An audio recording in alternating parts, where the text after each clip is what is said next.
So you said that they had to move to these relocation camps. So then that was right after the war had hit. So then there was a difference in treatment of Japanese and yes, after the war hit, we were very nervous about Japanese, thinking that maybe the people of Japanese descent here might be more loyal to Japan. They were not, mostly, but the government didn't take chances, so they put them all in relocation centers.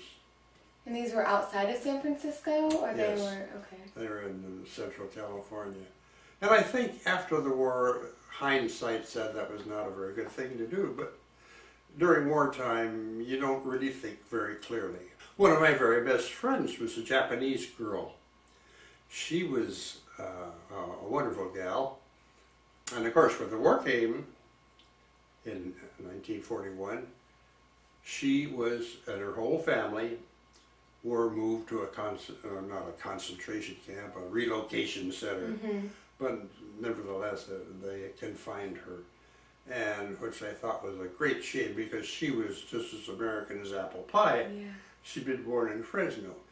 And the interesting thing is, I saw her off to this relocation center.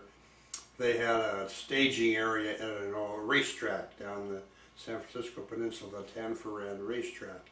And I saw her off there, and that's the last I ever heard of her until about 2 or 3 years ago. I saw an obituary of her in the New York Times. She had gone to New York. She'd married a lawyer after the war, and she had founded a home for destitute foreigners. She had done a wonderful job, good enough to warrant an obituary in the New York Times. I know I'd never warrant an obituary, but she was a great gal.